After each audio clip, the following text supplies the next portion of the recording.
கொஞ்சம் கூட டைமே இல்லை, ஆனால் நல்ல ஹெல்த்தியான ரெசிபி ஒரு 5-10 நிமிஷத்துலேயே நம்ம ரெடி பண்ணணும் அப்படின்னு நினச்சா இந்த மாதிரி ரெசிபி நீங்கள் ட்ரை பண்ணலாம். ஒரே மாவில் 5 விதமான ரெசிபி வந்து நான் பண்ணியிருக்கேன். இதை வந்து நான் பெரிய வீடியோவாக என்னோடய சேனலில் போஸ்ட் பண்ணியிருக்கேன். போய் பாருங்கள்.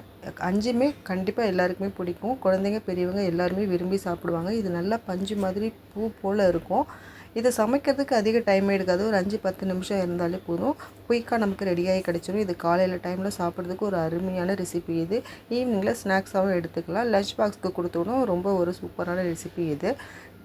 என்னோடய சேனலில் இது மட்டும் இல்லாமல் இன்னும் நிறைய ஹெல்த்தியான ரெசிபிஸ்லாம் போஸ்ட் பண்ணியிருக்கேன். பாருங்கள்.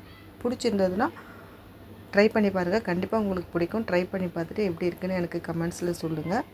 இதனோட பெரிய வீடியோ என்னோடய சேனலில் நான் போஸ்ட் பண்ணியிருக்கேன். போய் பாருங்கள். ஐ பட்டன்லேயே கொடுத்துருக்கேன். செக் பண்ணி பார்த்துக்கோங்க. இந்த ரெசிபிக்கு ஒரு சட்னியும் நான் பெரிய வீடியோவில் போஸ்ட் பண்ணியிருக்கேன். போய் பாருங்கள். ரொம்ப நல்லாயிருக்கும். ரொம்ப குயிக்காக முடிஞ்சிடும். அந்த சட்னி வந்து நம்ம இட்லி, தோசை எல்லாத்துக்குமே எடுத்துக்கலாம்.